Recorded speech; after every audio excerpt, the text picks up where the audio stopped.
그리스도 기독론 중에서 예수님의 자기 주장과 예수 그리스도의 주장과 수행이라는 부분을 좀 생각해 보고자 합니다.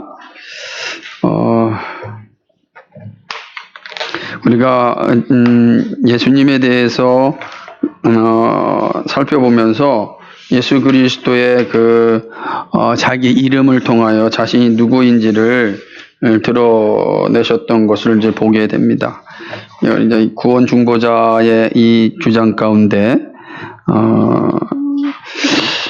이름을 통하여서 자신이 구원자이시다, 중보자이시다라는 것을 이제 우리가 살펴보았다고 한다면, 오늘은 이제 그 이름과 좀 겹치는 부분이 있지만, 특별히 이제 세 부분을 통하여서 예수님께서 자신이 구원 중보자이심을 이렇게 주장하는 그런 모습을 보게 되는데, 첫 번째는 이제 예수의 자기 증거가 있고, 두 번째는 이제 예수 그리스도의 전권 주장하는 부분이 있고, 세 번째는 이제 메시아의 사역 부분이 있습니다.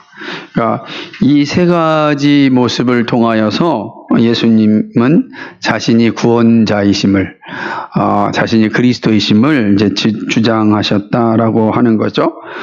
예수 그리스도는 성육신 하사 사람이 되신 하나님이십니다. 그러니까 이름이죠. 하나님 이름이죠.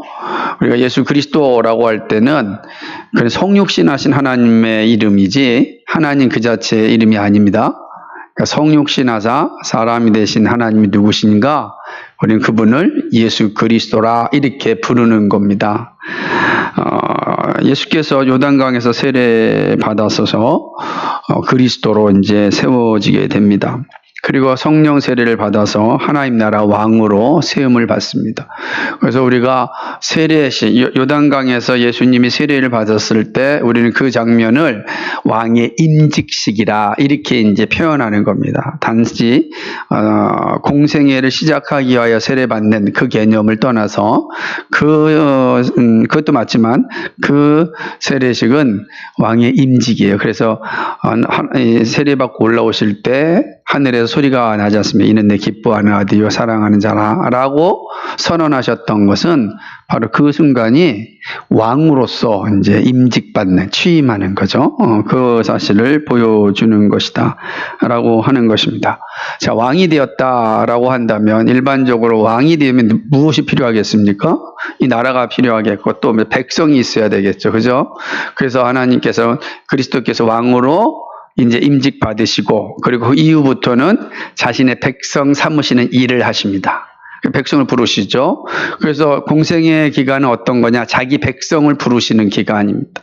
다 백성을 다 이제 부르셔서 나라로 삼으셨다라고 하는 것이죠. 그래서 예수가 그리스도로 오므로 하나님 나라는 시작되었습니다. 그 초림이죠. 예수님이 초림하심으로 하나님 나라가 시작되었고, 그리고 이제 구속사역으로 하나님 나라를 설립하셔야 했습니다. 시작이 되어졌고, 이제 백성 삼으시고, 구속사역을 통하여 백성을 삼으시고, 이제 나라가 설립됩니다. 그래서 이렇게 해서 그 나라 설립에 이제 나중에 살펴보겠지만 핵심적으로는 이제 교회의 모습을 통하여서 그 일을 드러내시는 것이죠. 예, 이제 이렇게 이제 예수 그리스도는 성육신하신 하나님의 아들이시다라는, 하나님 이름이시다라는 사실에서 우리는 세 가지 사실을 보게 되는데, 첫 번째는 예수의 자기 증거입니다. 예수님이 자신이 바로 이 하나님이심을, 메시아이심을, 그리스도이심을 스스로가 증거하셨습니다. 예수님의 자기 계시라 이런 표현도 써요. 예수님이 자기 계시, 자신을 스스로 드러내셨습니다. 우리는 우리 자신을 드러낼 때 어떻게 표현합니까? 만약에 우리가 서로 얘기할 때 제 이름은 신동식이고요. 저는 지금 경기도 고양시 덕양구 원당에 살고 있고요. 빛가소교회에서 목회하고 있습니다. 이렇게 말할 수 있겠죠. 나를 드러내. 근데 만약에 제가 입을 딱 담고 있다 그러면 저 아실 수 있겠어요? 모른다는 거예요. 사람들이 모르는 거죠. 저 모르는 거예요. 아무도 모르는 겁니다. 제가 엊그저께 이제 이 동네에서 중고등부 학생들인지 아니면 제가 볼 땐 고등학교 애들 같은데 이제 이 술도 먹고 정신이 막 완전히 간 친구들, 병도 깨고 막 난리가 났었어요. 근데 이제 하도 시끄럽게 하니까, 이 도서관에 공부하는 우리 친구들도 힘들고, 좀 불안하잖아요, 막.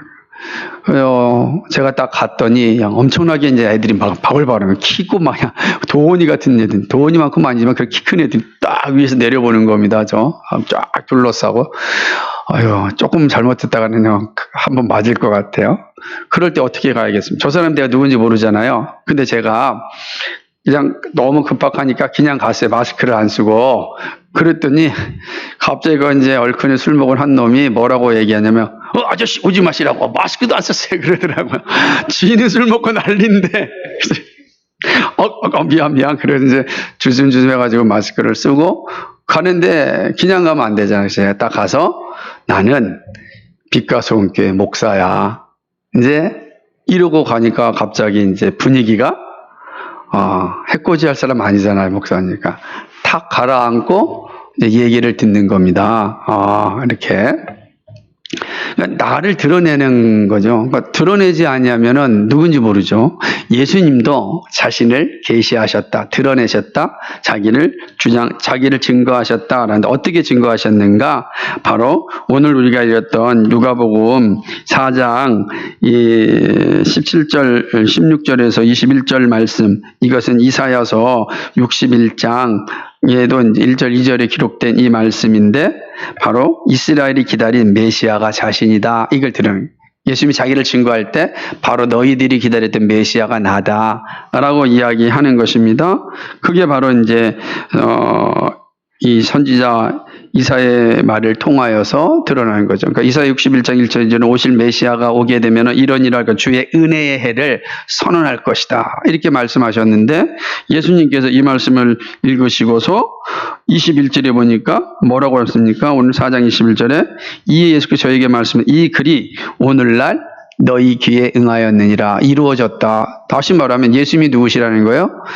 이사야 선지자가 예언하였던 그 메시아다라고 자신을 증거한 거야. 자신이 메시아임을 주장하시는 거죠. 계시하셨다라고 하는 겁니다. 자기가 지금 행하고 가르치고 있는 것이 구약 선지자들과 왕들이 예언하고 말한 메시아로서의 직임이 자기에게 수행되고 있음을 분명히 하신 것이죠. 그러니까 예수님은 자기를 숨기지 아니하셨고 분명히 드러냈다라고 하는 것입니다. 뿐만 아니라 메시아는 통상 생각하듯이 다윗의 후손만이 아니라 그의 주님이라고 말하므로 다윗의 후손으로는 온 존재가 아니라 하나님의 성육신하심을 드러낸 거예요. 다윗이 예수님을 향하여 주라라고 고백하였다는 거예요. 그렇다면은 다윗이 주라고 고백했는데 그 주가 누구냐? 바로 예수님 장신에게 적용되거든요. 아니 어떻게 다윗은 왕인데 왕이 또 다른 사람에게 주라고 말할 수가 있겠느냐? 그죠? 이건 고대 사회에서도 성립이 안 되는 거예요. 그런 다윗이 주라고 얘기했다. 그 주는 누구냐? 바로 메시아다라고 이야기하는 것입니다. 그러므로 자기가 바로 그 다윗이 고백하였던 그 주임을 드러낸 거죠. 근데 왜 그러냐면 5번에 그 1장 5를 보게 되면 예수 그리스도는 구약의 호칭인 주님, 이거를 이제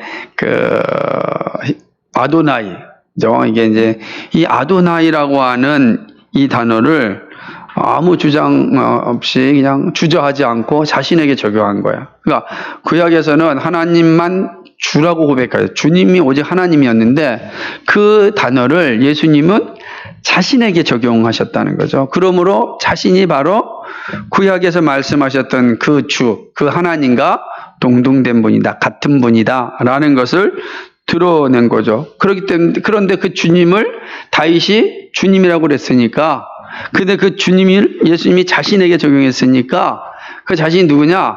다윗이 고백하였던 그 주요. 그 주는 바로 구약에서 말씀하셨던 그 여호와를 의미하는 것이다라고 이야기하는 것입니다. 이렇게 자기를 계속해서 계시하는 데가 누구냐? 구약에서 예언하였던 그리스도이다라고 하는 것이죠. 이 예수님은 자기가 성육신한 하나님이심을 증거하기 위하여서 또 무엇이라고 자기를 계시하냐면은 성전보다 큰 자라. 성전보다 큰 자가 바로 성전보다 큰 자, 성전보다 큰 자가 존재합니까? 이 세상에 없죠. 왜냐 하나님만이 성전보다 크죠. 하나님이 성전에 갇혀 있으신 분이 아니잖아요. 하나님 성전보다 크신 분이에요. 근데 그걸 어떻게 함부로 말할 수 있겠습니까? 여러분과 나는 성전보다 크다라고 말할 수 없잖아요. 근데 예수님은 주저없이 자신에게 성전보다 큰 자라 말씀하는 거거든요. 그럼으로써 예수님이 누구시다? 바로 메시아요, 그리스도요, 하나님이심을 드러낸 것이다 라고 하는 거죠. 요한복음 10장 30절에서는 더 분명하게 아주 단도직입적으로 자신을 계시하시는데 아버지와 나, 하나님과 나는 또 같다라고 얘기하는 거예요. 나와 아버지는 하나라. 나와 아버지는 하나다. 아마 이 당시에 그래서 대제사장과 사두개인들 입장에서는 예수님을 사형시킬 수밖에 없는 거예요. 참남하니까. 그러니까 예수님이 예루살렘에 올라가셨을 때 이 말을 하신단 말이에요. 그러니까 이 말 하지 않았다고 한다면 예수님이 사형 선고를 받을 이유가 없어요. 근데 이 말씀을 하셔야 돼요. 왜 이 말씀 하지 아니하면 우리의 구원이 이루어질 수 없으니까. 그래서 말씀하죠. 아버지와 나는 하나다. 이 아버지와 나는 하나다라고 하는 이 사실은 바로 예수님의 하나님 되심. 자기가 자기를 이제 드러내신 것이죠. 나아가서 우리가 이미 살펴보았던 것처럼 구약에서 하나님을 설명할 때 나는 스스로 있는 자라 이렇게 말씀하셨어요. 하나님이 누구십니까? 여기 하나님 어떠신 분입니까? 라고 할 때 나는 스스로 있는 자라. I am I죠. 나는 나다. 이렇게 말씀하셨단 말이에요. 근데 이 표현을 예수님은 동일하게 자신에게 이제 적용하는데 그게 뭐냐면 에고 에이미, 나는 나다라고 하는 이 단어로 사용함으로써 구약의 여호와가 바로 자신임을 간접적으로 이제 드러내시게 되는 것이죠. 그리고 오늘 아침에 보았던 것처럼 예수님은 다니엘이 예언하였던 인자가 와서 우리를 구원할 것이다. 인자가 와서 구원할 것이다 그랬어요. 도대체 인자가, 근데 그 인자라고 하는 것은 그냥 단순히 사람의 아들이 아니라 그 사람의 아들을 얘기하는 거예요. 그러니까 한 사람을 얘기하는 겁니다. 그 사람의 아들이 우리에게 올 것인데 그분이 누구신가? 예수 그리스도시다 라고 하는 거죠. 그거를 다니엘이 이제 예언하였어요, 구약에서. 그런데 예수님께서는 그 인자를 자기에게 적용하지 않습니까? 오늘도 아침 말씀 생각해 보십시오. 마태복음 20장에 보게 되면은 17절 말씀에 인자가, 그죠? 대제사장과 서기관들에게 넘겨질 것이다 라고 말씀하지 않습니까? 그 인자가 누구를 의미해요? 예수님을 얘기하는 거잖아요. 근데 왜 예수님이 자신을 얘기할 때 인자로 표현했는가? 그는 의도성 있는 용어란 말이에요. 그냥 툭 튀어나오는 거 아니고 생각 없이 뱉는 것이 아니라 철저하게 구속사적 맥락에서 말씀하시는 거예요. 인자가 십자가에 돌아가셔야 돼요. 그냥 한 사람이 죽으면 안 돼요. 인자가 십자가에서 못 박혀 죽으셔야 되는 겁니다. 왜냐하면 그 인자는 바로 구약에서 예언하였던 메시아이기 때문입니다. 그래서 예수님은 반드시 자신을 향하여 인자라 이렇게 표현하시는 것이죠. 그런 측면에서 예수님은 자기 자신을 드러내시는 거죠.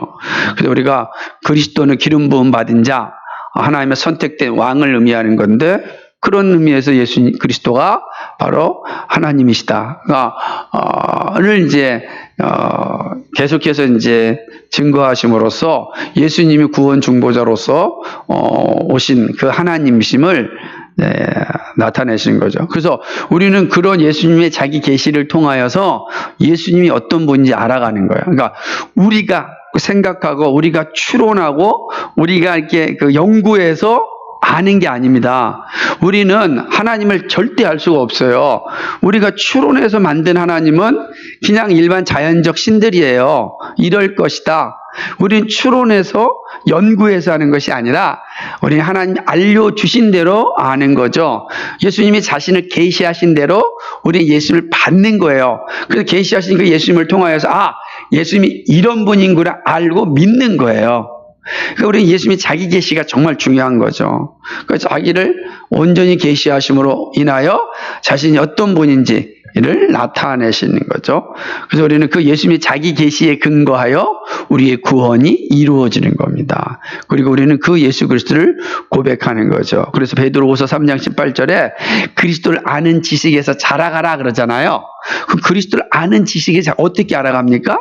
그리스도 아는 지식을 막 추론해서 알아가는 게 아니에요. 막 연구해서 알아가는 게 아니라 그리스도께 자기 계시해 주신 것을 우리가 알아가는 거예요. 아, 이렇게 말씀해 주셨구나. 그러면 그 예수님을 우리가 알아가는 겁니다. 그러니까 우리는 예수님의 자기 계시하심을 통하여 예수님이 어떠하신 분인지를 알아가고 그 근거하여서 예수님의 사역을 아는 거예요. 예수님의 모든 사역은 어디에 근거합니까? 예수님의 자기 계시 안에 근거해요. 예수님의 자기 계시와 예수님의 사역이 떨어져서 존재하지 않아요. 예수님이 자기 계시 안에 바로 예수님의 사역이 있고 그 사역의 열매로서 바로 우리의 구원이 이루어지는 것이다 라고 하는 것입니다. 그래서 우리는 예수님의 이 주장의 첫 번째 예수의 자기 증거, 자기 계시라고 하는 부분을 봤습니다. 두 번째로는요, 예수 그리스도께서 전권을 주장하심으로 구원 중보자이심을 드러내십니다. 정권 주장. 이게 어려운 편이잖아요. 이게 신학 용어 중에는 거의 딱딱하고 좀 건데, 정권이라는 게 뭐겠어요? 모든 권리를 다 가지고 계신 거죠. 그죠? 정권. 다 모든 권리를 가지고 있는 거죠. 예를 들면 대통령이 바뀌면은 새로 된 대통령이 뭘 갖죠?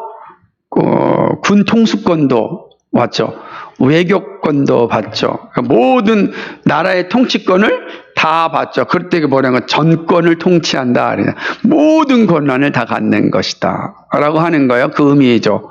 그러니까 마찬가지로 예수님은 이 모든 전체적인 통치권을 자신에게 있음을 주장하셨다. 그렇게 예수님 주장하신 겁니다.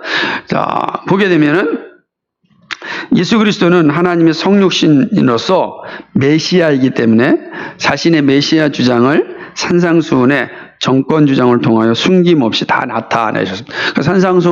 산상설교 마태복음 5장부터 있는 이 말씀을 보게 되면 처음부터 끝까지 예수님께서 이 세상을 어떻게 통치하시고 이 세상의 모든 주권을 어떻게 갖고 계시고 그리고 믿는 자에게 하나님이 주신 선물이 무엇인지를 아주 명확하게 다 드러내 놓으신 거죠. 한번 읽어볼까요? 마태복음 한번 이 말씀만 봐도 이해될 겁니다. 마태복음 5장 보시겠어요?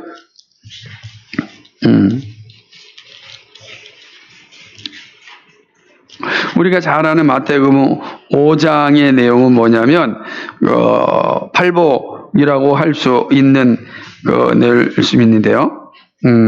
그 가운데 보게 되면 우리 한번 이 말씀 보겠습니다. 우리가 다 알고 있는 말씀이기 때문에 보겠습니다. 13절, 14절 같이 한번 읽어볼까요? 시작.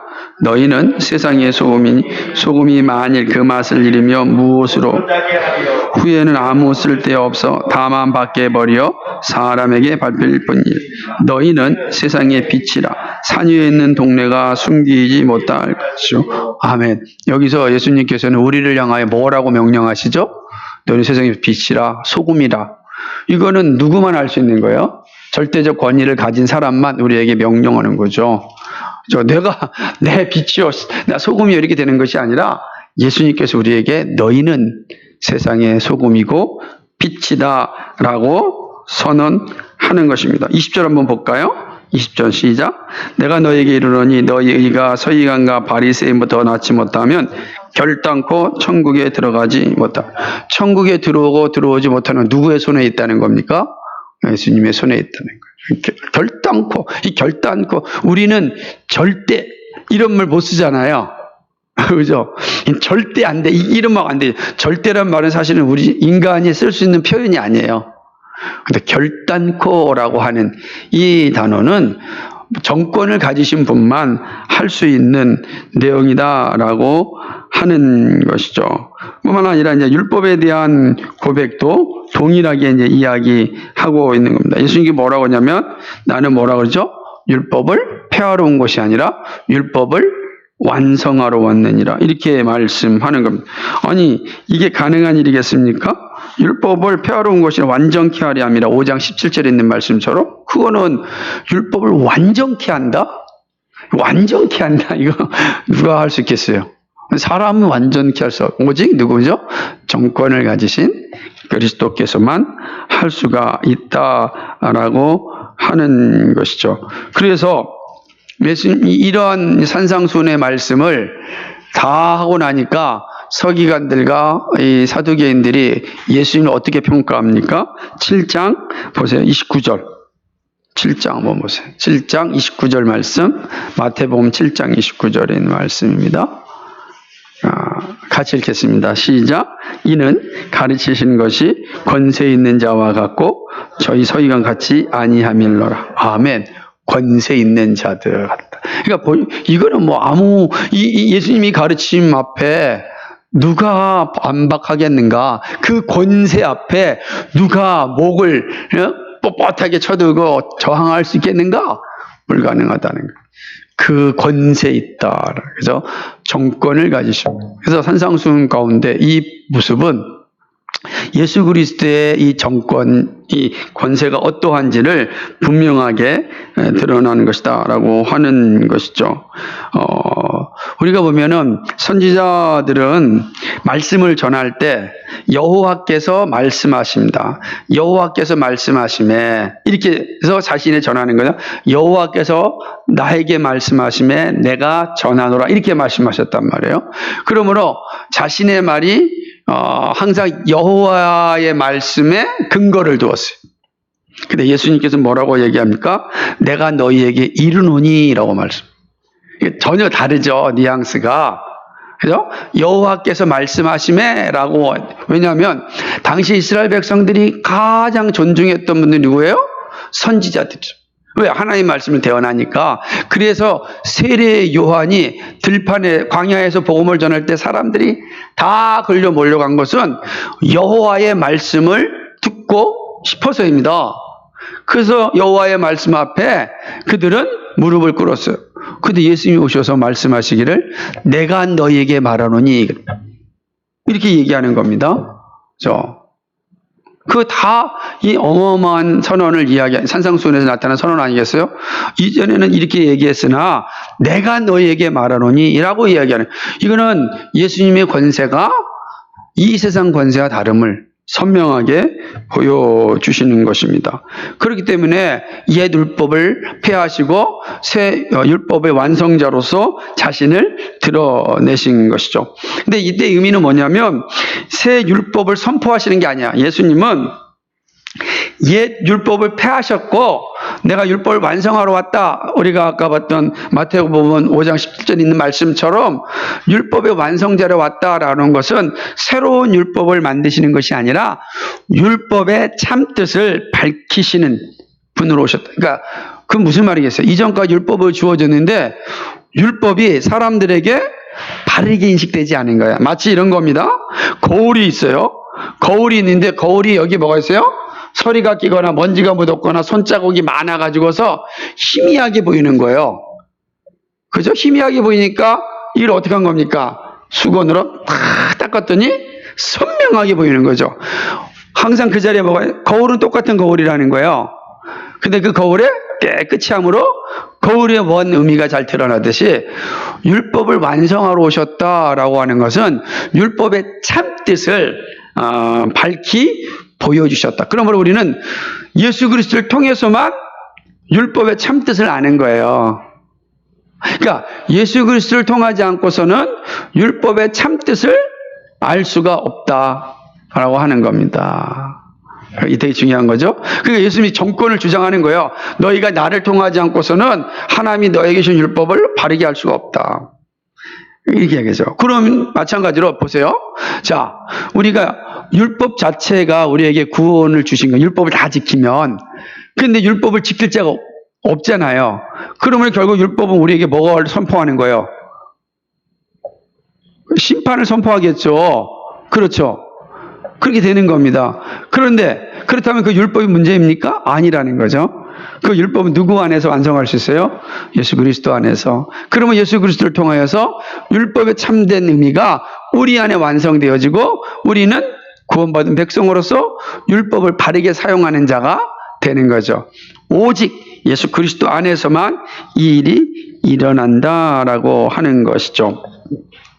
더군다나 예수 그리스도는 마지막 선지자죠. 이제 더 이상 이 선지자로서 사역이 끝나고 하나님의 말씀을 받아 온전히 선포하죠. 더 중요한 건 뭐냐면 여기 보세요. 5번인데 31페이지 보게 되면 5번 한번 읽어보세요. 같이 읽겠습니다. 예수 그리스도는 사제를 선언하였다.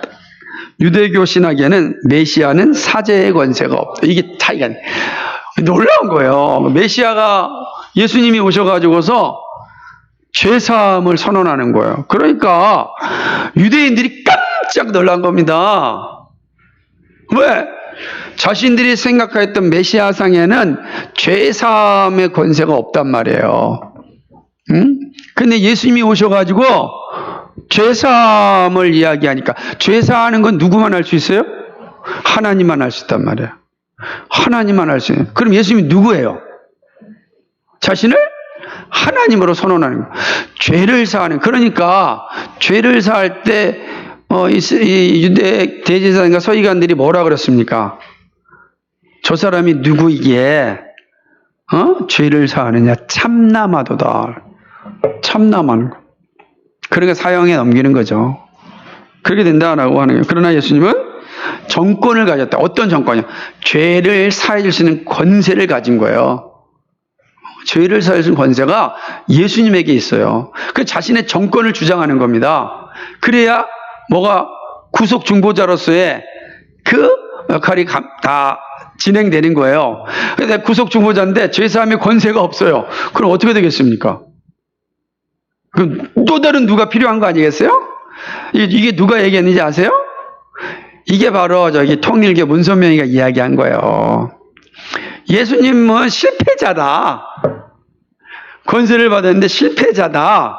그래서 또 다른 메시아가 와야 된다. 그게 누구냐? 자기다. 그렇게 한 거야. 그래서 피가름 교리가 만들어진 겁니다. 그러죠. 또 예수님이 사제의 권세에 마지막 선지자가 아니다라고 선언한 게 누구겠어요? 그게 모슬렘이에요. 그죠? 이슬람은 예수님이 마지막 선지자가 아니야. 이슬람의 마지막 선지자는 누굽니까? 마호메트라고 보는 거예요. 그러니까 예수님을 인정해요? 근데 그는 마지막 선지자가 아니고 마호멧이 마지막 선지자다. 그러므로 마호멧을 통하여 우리가 그들이 생각하는 알라, 하나님을 만난다. 그들이 말하는 알라, 그 하나님은 성경이 말하는 하나님과 다릅니다. 그러나 그렇게 이야기하는 거예요. 그러니까 성경은 이 사실이 분명히 선언하는데 예수님께서 마지막 선지자로서 예수님께서 사제의 선언을 통하여 예수님이 하나님심을 드러내시는 것이죠. 이렇게 예수님은 자신의 정권을 주장하셨습니다. 이 정권 주장의 또 핵심 가운데 하나는 앞서서 말씀하셨듯이 자신의 백성을 삼으심입니다. 백성을 삼는 것은 왕만 할 수 있죠. 권세를 가진 분들만 할 수가 있는 것입니다. 그래서 9번에 보면 이렇게 됩니다. 여러분 9번 한번 읽어볼까요? 시작. 주 예수는 메시아로서 새 백성을 세워야 했다. 그러기 위해 그는 제자들을 세워 기존 이스라엘을 대치하려고 하였다. 그러므로 산상수훈을 새 백성의 생활 방식과 법칙으로 가르친 후에 예수는 12 제자들을 부르심으로 가르침의 기결로 나아갔다. 그렇게 된 거예요. 예수님께서 산상수훈 하신 다음에 그 다음에 12제자를 불러요. 그리고 12제자를 부르신 다음에 뭐 하죠? 전도하러 보내잖아요. 70인 제자를 삼고 백성을 삼는 거죠. 그리고 백성들에게 삶의 법칙이 이제 새로운 백성의 삶의 법칙이 뭐냐? 산상설교. 그렇죠? 산상수훈은 새 백성의 삶의 생활의 법칙으로 주어지는 것입니다. 그래서 우리는 이 산상설교를 통하여서 그리스도인의 삶의 방식이 무엇인지를 이제 배우게 되는 거죠. 그리고 예수님께서는 메시아로서 죽어서 백성들을 구원해야 할 자임을 아주 분명하게 하시기 위해서 이렇게 얘기합니다. 성전을 헐라 내가 3일 만에 새로운 성전을 세우겠다. 예수님이 성전 되심을 증거하는 거죠. 그리고 그 새 성전은 자기의 구속의 죽음으로 생산될 새 백성들, 곧 교회임을 분명히 하셨습니다. 그 새 성전은 교회란 말. 이 교회가 바로 예수님이 옛 성전을 허물고 새로 부활 후에 세운 그 새 성전. 우리는 그 새 성전 교회예요. 그러니까 우리는 이 교회당을 성전이라 부르면 돼요, 안 돼요? 안 되는 거죠. 우리는 이 교회당을 성전 그러면 안 돼요. 이미 뭐요? 새 성전으로서 교회가 주어진 이 교회당이지 성전이 아니야. 옛 성전이 아니라면 성전은 옛 성전 개념이라면. 그러자 성전에서 뭐 했습니까? 제사를 지냈어요. 제사 만약 이게 성전이라면 매일 뭐 해야 되겠다가 번제를 드려야 되죠. 이 단이 번제단이 되는 거예요. 끔찍하죠. 그렇지 않다라고 하는 것이죠. 그렇기 때문에 이제 하나님 나라의 백성은 어떤 존재냐라고 할 때, 하나님 나라의 백성이라고 할 때는 구속받은 백성을 의미하는 거예요. 구속받은, 그러니까 정치적인 이스라엘의 백성이 아니라 구속받은 영적인 백성이 새 백성이다라고 하는 거죠. 그러니까 이 새 백성들로 이제 구성되어지게 되고, 이 새 백성들은 예수 그리스도를 주로 고백함으로 영원한 생명을 상속받는 거죠. 새 백성은 예수 그리스도를 주로 고백하고 고백한 자들에게서 하나님께서는 영생을 약 선물로 주시는 거죠. 되어지는 것입니다. 영생, 이 영생은 그러니까 율법 준수로 주어지는 게 아니에요. 영생은 철저하게 예수 그리스도를 주로 고백하는 자에게만 주어지는 것입니다. 그렇게 되는 것입니다. 그러면 생각해 보세요. 영생을 주실 수 있는 분이 누구예요? 예수 그리스도죠. 자, 율법을 준수하여 영생을 얻는다면은 영생을 얻는 주체가 누가 되는 거예요? 내가 되겠죠. 내가 열심히 율법을 행하면 영생이란 선물이 올 것이다 라고 하는 거예요. 근데 그러지 않아요. 여기 보면은 예수를 믿을 때 영생이 주어지는 거예요. 주어지는 거죠. 근데 믿을 수 있는 게 뭡니까? 은혜예요. 그러니까 하나님이 은혜를 주셔서 내가 믿게 되어지고 믿게 되어짐으로 영생을 주시는 겁니다. 하는 거죠. 그리고 전적으로 영생은 예수님에게 속하여 있다라고 하는 것이죠. 15분 아까 말씀드렸으니까 다시 한번 생각해 보시면 되겠고요. 16번을 보게 되면 한번 읽어볼까요? 시작. 다윗의 후손인 메시아로서는 사람들에게 성령을 줄 수 없다. 그러나 예수 자신은 자기가 하나님의 성육신이기 때문에 성령을 주는 자임을 주장하고 밝혔다. 17번 같이 읽을까요? 성령으로 세례주는 이는 다윗의 후손으로서 메시아가 아니라 하나님의 아들이기 때문임을 요한은 잘 알았다. 요한의 증거대로 예수는 자기가 성령으로 세례주는 자임을 반복적으로 나타내었다. 부활 후에는 성령을 받으라고 하였다. 그렇게 된 것이죠. 그러니까 다윗의 후손으로는 성령을 줄 수 없죠. 다윗의 후손, 다시 말하면 육신적인 후손으로서 왕권을 가진 통치자로서는 성령을 줄 수가 없어요. 오직 누구만 줄 수 있습니까? 하나님만이 성령을 주실 수가 있는 것이죠. 그래서 예수 그리스도는 단지 육적인 다윗의 자손으로 끝나는 것이 아니라 그 자신이 하나님이시기 때문에 우리에게 성령을 주시는 거예요. 그래서 내가 가면 너희에게 또 다른 보혜사가 올 것이다. 이게 주는 거죠. 그래서 우리는 삼위일체를 고백할 때 그렇게 고백하잖아요. 성부에서 성자가 나오시고 성부와 성자로부터 성령이 나오신다 라고 고백하는 거야. 그러니까 성자로부터 성령이 우리에게 주어지는 거죠. 오직 성자만이, 성부와 성자로만이 성령을 보내시는 거야. 육신적인 메시아로서는 성령을 보내줄 수가 없다. 그 성령을 보내주신다. 이 정권이에요. 아무나 오직 성령을 주실 수 있는 분은 예수 그리스도예요. 믿음을, 구원을 주시면 예수 그리스도. 모든 권세가 어디 있습니까? 예수 그리스도에게 있다. 지금 계속 강조하는 게 이거예요. 예수 그리스도에게 모든 권세가 있다라는 거예요. 모든 권세가. 그러니까 예수 그리스도를 믿지 않고서는 결코 구원을 이룰 수가 없음을 계속 예수님은 주장하신 겁니다. 그런 다른 이름으로서는 천하 인간에 구원을 줄 자가 없다. 왜? 예수님에게만 이 권세가 있기 때문에 그런 것입니다. 그래서 예수님은 자신의 이 권세가 어디에 있는지를 분명히 드러나기 위해서 아버지와의 관계를 표현할 때 아버지를 향하여 아바 아버지라 라고 선언한 겁니다. 아빠라, 아버지다 라고 하는, 이건 어마어마한 선언이죠. 말씀드렸으니까 강조하는 겁니다. 그래서 끊임없이 나는 길이요 진리요 생명이니 나로 말미암지 않고서는 하나님께로 올 자가 없다라고 하면서 유일신 신앙을 강조하는 거예요. 그러니까 예수님은 우리에게 다른 길을 제시하지 않았어요. 예수 그리스도만 제시한 겁니다. 여러분, 우리의 신앙에서 이 사실이 정말 중요한 겁니다. 예수님은 다른 길을 제시하지 않았어요. 자꾸만 다른 길을 얘기하는 거는 예수님의 가르침과는 전혀 달라요.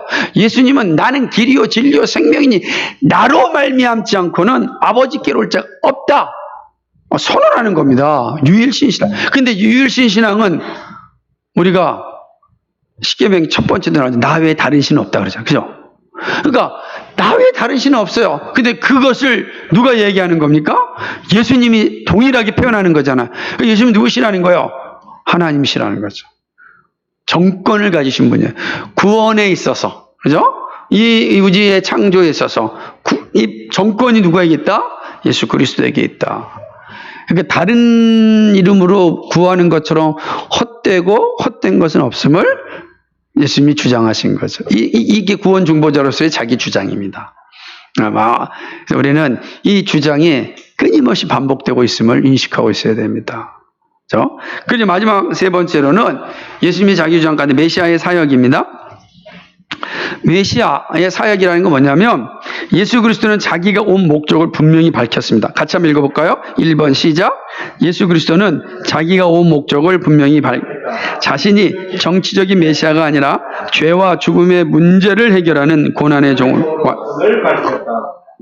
아멘. 오늘 아침에 읽은 말씀과 연동되잖아요. 예수님은 정치적 메시아가 아니라 죄와 죽음의 문제를 해결하는 고난의 종이에요. 그러니까 예수님은 자기 정체성을 정확히 알고 있었습니다. 그리스도인의 정체성을 알고 있는 게 왜 중요하냐? 그것이 자신의 삶을 복되게 살게 하는 겁니다. 그래서 다른 사람과 비교하면서 자기를 절망에 빠뜨리지 않아요. 세상 사람들 비교하잖아요. 막 비교하면서 그 비교 속에서 못할 때 절망하잖아요. 그런 게 아닙니다. 제가 어저께 한 모임 속에서 30년 전에 저도 이제 공부할 때 30박 군대 제대하고 나서 또 기독교 학문 연구회라는 데가 봉천동에 있었어요. 거기에서 이제 기독교 철학이랑 기독교 세계관이랑 기독교 문화관이랑 한 1년 동안은 이제 열심히 매주 가서 공부했습니다. 근데 그 공부하는 데는 뭐냐면 그 모임이 서울대학교 안에 손봉호 장로님이 그러니까 서울대학교 안에서 서울대학교 학생들을 위해서 만든 그 단체가 기독교학문 연구회였어요. 그런데 그 단체가 학교 밖에서 서울대학교 다니지 않는 다른 사람들을 위하여 열어놓은 강좌가 봉천동에 있는 기학연이었어요. 그래서 어제 갔더니 이제 같이 모인 사람들 가운데 두 분은 이제 그 당시에 그 서울대학교 안에서 이제 배웠던 분이고 저는 밖에서 배웠던 사람입니다. 그래서 제가 그랬어요. 여러분은 금수저가 돼서 그 안에서 배웠고 저는 흙수저가 돼서 밖에서 배웠다고. 어쨌든 밖에서 배웠어도 이렇게 만났잖아요. 그래서 그 모습을 이제 얘기하는 건데 사실은 정체성이 되게 중요해요. 그 얘기가 뭐냐면 저에게 그 시절에 그때 그 공부하지 않았다고 한다면 아마 엄청난 그 자괴감 때문에 저 힘들었을 겁니다. 그죠? 근데 저는 그때 그 공부하면서 저의 정체성을 정말 잘 다졌거든요. 그 20대 때 막 공부하고 싶을 때 어디도 공부할 수 있는 데가 없었어요, 그때는. 근데 그때 공부하였고, 그 다음에 한 8주를 용산 미군기지 가서 또 공부하였거든요. 또 돈 내고서 학교 다니면서 용산 미군기지에서 당시에 이제 당시의 문화와 사상, 미국의 60년, 70년대 정치 문화, 이게 사상을 딱 이렇게, 가르치는 강좌가 8주 동안 있어가지고, 제가 정말 열심히 가서, 근데 그 짧은 시간에 그 많이 배우면서, 저의 어떤 정체성들을 잘 세워나가고, 많은 갈증들을 이렇게 채웠던 기억이 납니다. 그러니까, 그러고 난 뒤에는 내가 가야 할 길에 있어서 흔들리지 않고 갈 수가 있었던 거죠. 그게 되게 중요하거든요. 자기의 이 정체성을 잘 찾아가는 것이 매우 중요한 거죠. 예수님은 이 부분에 있어서 우리의 아주 선명한 모델이죠. 자신은 이 고난의 종으로서 죄와 죽음의 문제를 해결할 자로 왔다라고 하는 것이 명확했습니다. 그래서 어떠한 세상의 유혹에도 흔들리지 않냐고, 어떠한 영광의 소리에도 흔들리지 않고, 어떠한 사람들의 환호성에도 흔들리지 않았어요. 왜 중요하냐면 예수님께서 예루살렘에 들어오셨습니다. 그때 사람들이 외쳤던 소리가 뭡니까? 호산나, 호산나, 다윗의 왕, 우리의 구주 다윗의 왕이야. 얼마나 대단합니까? 온 성이 떠들썩하였던 겁니다. 근데 예수님께서 그때 당시에 뭘 타고 들어오셨죠? 나귀 타고 들어왔습니다. 아주 상징적인 나귀 타고 들어와. 그때는 백마 타고 딱 들어와야 되지 않겠어요? 근데 나귀 타고 들어와. 난 누구다? 인류의 죄를 짊어지고 죽을 바로 고난의 종이다. 나는 그 일을 위하여 왔다. 이 사실이 명확한 것. 이게 메시아예요. 메시아로서 자신을 분명히 드러나는 것이죠. 그러니까 예수님의 죽으심은 나서 누구죠? 빌라도의 어떤 또 대사장과 서기관들의 선언 때문에 죽음에 이르는 것이 아니라 원래 자신의 길이온 거예요. 그들은 뭐예요? 그 죽음의 길을 예비한 자들 뿐이에요. 그러니까 마치 자기들이 승리자처럼 환호성했지만 실제로는 뭡니까? 예수님의 가야 할 길에 에스코트한 사람들이에요. 경호한 사람들이에요. 예수님이 그 일을 잘 갈 수 있도록 도운 사람들이다. 이 역사죠. 그 메시아로서 예수님이 그런 모습이 분명하게 돼 있는 거죠. 그렇기 때문에 예수님이 이제 그 로마 군병들에게 잡혔을 때에도 베드로가 칼을 빼가지고 말고의 길을 자르고 우리가 저들과 싸웁시다라고 했을 때 예수님이 뭐라고 그랬습니까? 하지 마라. 난 12형이나 더 되는 천사들 있고 군대가 있다. 말 한마디만 하면 싹 저들을 잡아갈 수 있지만 내가 온 길은 정치적 메시아가 아니다. 내가 온 길은 고난받은 종 구속주로서 왔다. 인류를 구원하기 위하여 왔다. 그래서 과감하게 그런 싸움에서 그들은 예수님이 대항하지 않고 십자가의 길을 묵묵히 걸어가지 않습니다. 이건 예수님의 이 사역은 항상 우리와 비춰서 생각하셔야 돼요. 우리가 가는 길이 어디냐? 우리의 목적이 분명하다는 게. 그리스도인은 정체성이 분명한 사람이에요. 예? 정체 분명한 사람이에요. 가야 될 곳이 분명한 사람이에요. 그렇기 때문에 걸어갈 길이 분명한 사람이에요. 흔들릴 필요가 없고 비교할 필요가 없다라고 하는. 우리는 이 길을 가면 되는 거예요. 우리가 어떤 모습으로 우리가 시작되었든지 그건 중요하지 않다는 거죠. 지금 우리가 어디로 가고 있느냐가 가장 중요하다라고 하는 거죠. 그렇기 때문에 예수님은 십자가상에서 뭐라고 했으면 다 이루었다라고 고백하잖아요. 왜 그렇습니까? 메시아로 죽어 세상을 구원한 일을 다 이루었습니다.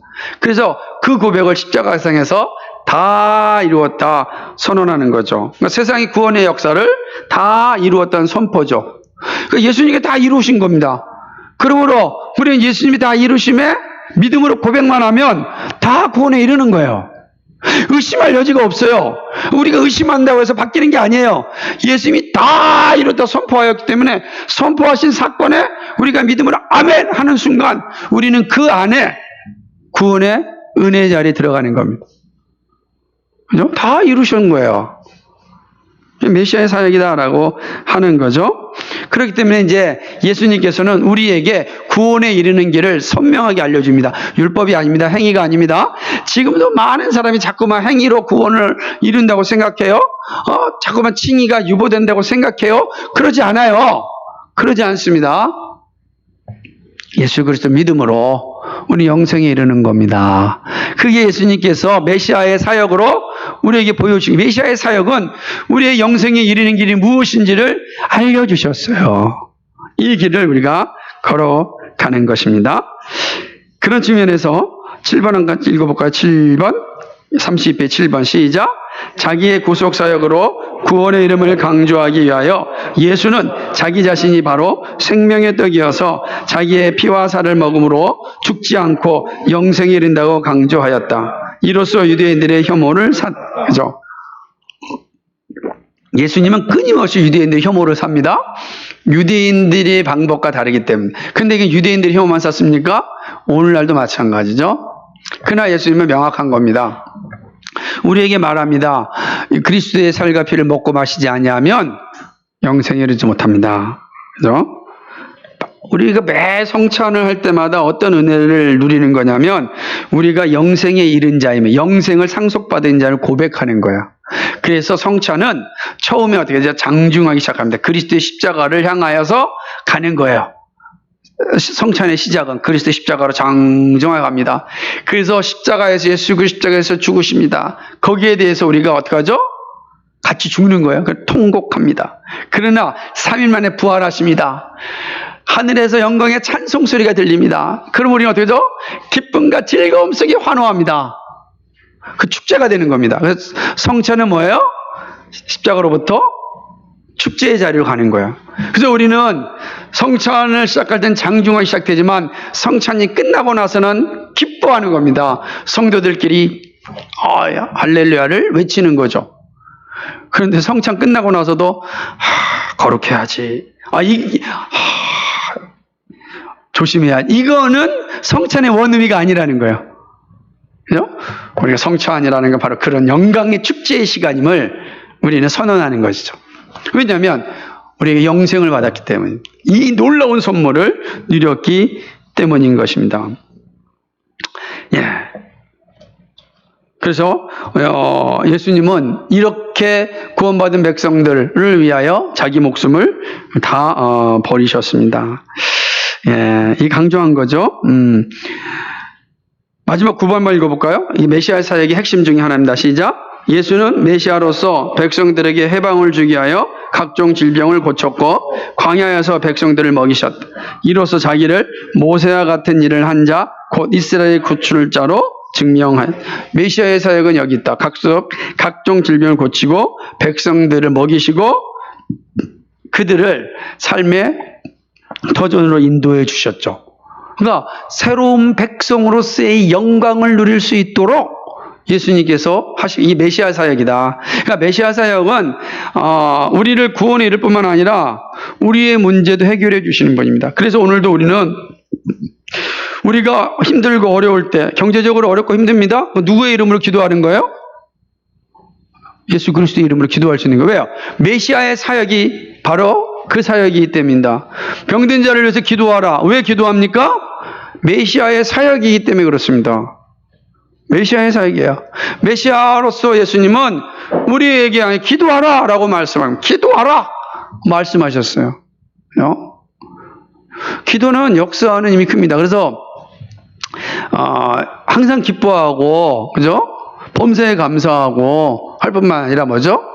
기도하는 거 항상 매 기도하는 겁니다. 이 기도하는 게 정말 중요합니다.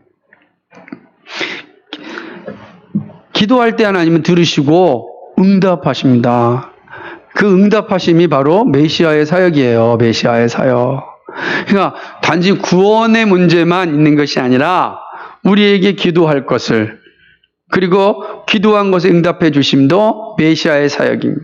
그러니까 우리 예수님께 기도하지 못할 것이 하나도 없죠. 하나도 없는 겁니다. 그런데 기도하지 않으면 예수 그리스도를 우리의 메시아로서 고백하지 못하는 겁니다. 메시아는 그 은혜를 주셨는데 우리가 하지 못한다면 메시아로서 예수님을 대접하지 못하는 것이, 믿지 못하는 것이다. 그래서 이렇게 예수님의 자기 주장이 세 가지입니다. 예수님의 자기 계시, 자신이 누구인지 계시하셨고, 예수님의 자신의 정권을 계시하셨고, 예수님의 자신의 메시아의 사역을 우리에게 알려주심으로 예수 그리스도가 누구시다? 우리의 구원자이시다. 우리의 구원 중보자이시다.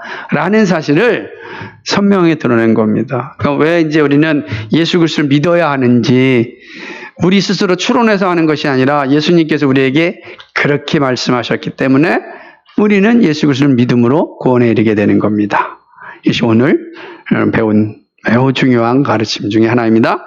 예, 이상입니다. 혹시 질문 있으십니까? 오늘 말씀에 대해서?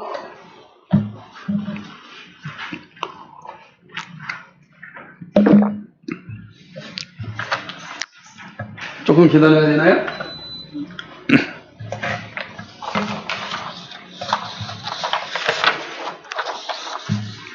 근데 이게 자주 들은 것 같습니까? 오늘 말씀을? 그죠?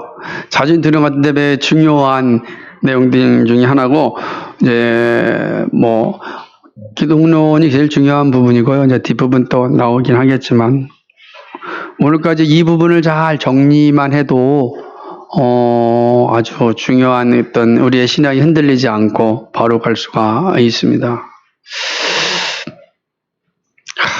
잘 들어야 되는데.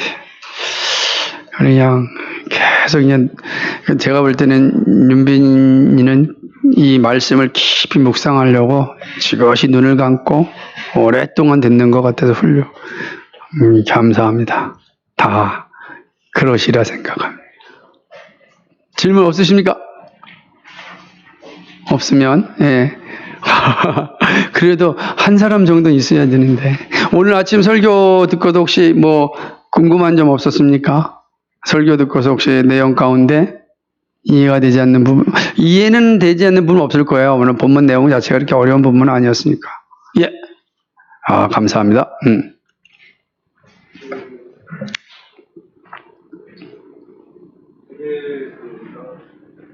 예수님께 질문한 여인이요. 네. 야고보와 요한의 어머니. 근데 그걸 들으면서 두 아들의 입장을 어머니가 대연했다고 얘기하셨어요. 근데 어머니가 그냥 풀로 나와서 말씀하신 수 있나요? 그렇죠. 그럴 수 있죠. 그렇게 볼 수가 있겠죠. 근데 재밌는 건 뭐냐면 본문을 잘 보면은 두 아들이 제지하지 않잖아요. 제지하지 않고 재밌는 건 14절에서 다른 열 제자들이 분을 내잖아요. 재밌는 그 본문을 잘 보게 되면 이제 설명하면서도 지나치면서 얘기했는데 여러분이 기억 못할 수도 있는데 뭐냐면은 처음에는 엄마한테 대답을 해줘요, 예수님께서. 그런데 후반부 21절 22절에는 제자들, 그러니까 요한과 야고보에게 대답을 해요. 너희라고 얘기할 때 두 아들에게 예수님이 대답을 하세요. 그러니까 처음에는 엄마한테 했던 그 내용이 나중에 그 뉘앙 의미가 이제 야고보와 요한에게 이야기합니다. 왜냐하면 엄마가 십자가를 지지 않거든요. 그러니까 너희라고 할 때는 그거는 두 아들에게로 예수님께서 포커스를 맞추는 겁니다. 그러니까 그런 측면을 볼 때는 의도적으로 그러니까 이 엄마가 아들과 상관없이 나와서 말할 수 있었다, 말했다, 오케이. 그것도 일리 볼 수 있는데 예수님은 그것을 같이 보시는 것 같은 거예요. 그러니까 엄마와 아들의 마음이 다 같다라고 보는 거고, 그런 측면에서 만약에 야고보와 요한이 무슨 말이야 엄마, 우린 그런 거 아니에요 라고 말려야 되는데 말리지 않는 건, 그거는 이제 같은 마음을 품고 있었다. 그렇기 때문에 열 제자들도 두 제자에 대해서 화를 낸 거다. 이렇게 볼 수가 있는 거죠. 다만 독특한 것은 설명이 없어 아쉬움이 하나가 그 세베대의 아들들 어머니가 쫓아왔단 말이에요. 그죠? 그러니까 갈릴리로부터 베레아로 해서 갈릴리에서 베레아까지 그리고 요단강까지 지금 같이 왔다라는 거.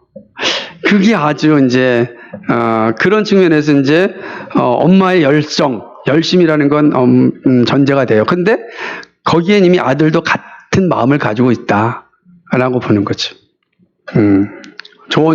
아주 좋은 질문입니다.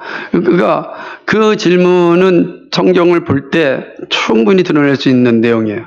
근데 이제 본문에 나중에 다시 한번 읽어보면은 이게 이제 예수님이 뭘 원하느냐라고 답을 줄 때는 점점점 아들한테로, 두 사람한테로 가는 이런 폭고성이 있어서 아마 그러지 않을까 생각을 합니다. 훌륭합니다. 또 너무 많이 질문하면 우리 중고등학생들이 힘들지만 그래도 한두 번은 질문을 받으면 우리가 좀 더 배울 수 있는 기회가 되어지기 때문에. 없습니까? 말씀하세요. 질문을 또 질문 있어요? 다른 사람? 도원이가 질문하네. 야, 훌륭합니다. 우선하는 일은 저희가 주님 영생을 얻으려면 그 십자가를 같이 부탁해야 되는데 그거를 어떻게 파악을 했어요? 십자가를 지는 길을 어떻게 파악할 수 있는지 본문에서는 선명하게 얘기하는 건 예루살렘에 올라가서 십자가를 지는 거예요. 그러니까 본문 자체는 명시적으로 그러니까 실제적으로 예루살렘에 올라가 십자가를 질 겁니다. 그죠? 예수님이 그 지잖아요. 그리고 야고보와 야고보는 실제로 십자가를 순교하잖아요. 그리고 요한도 온갖 고난받고 나중에 죽거든요. 밤모습 유배도 당하고 하는 고난의 길. 그러니까 그들에게서도 복음과 함께 살면서 다가오는 고난이거든. 그러니까 그 사람들 처음에는 복음과 함께 다가오는 고난을 생각한 게 아니라 복음과 함께 다가오는 영광을 생각했는데 예수님은 복음과 함께 다가오는 고난을 말했어요. 고난 뒤에 영광을 말씀하신 건데 그들은 고난 없는 복음과 함께는 영광을 추구한 거죠. 그래서 십자가를 진다라고 하는 것은 복음과 함께 고난받는 이 길을 얘기해요. 그 고난이라고 하는 과정은 다 다릅니다. 모든 사람이 다르죠. 물질적인 아픔도 있고 또 병적으로 고난도 받을 수 있죠. 혹은 또 사람들에게 모욕도 당할 수 있죠. 내가 예수 믿는다는 것 때문에 조롱당하는 거 이게 다 다릅니다.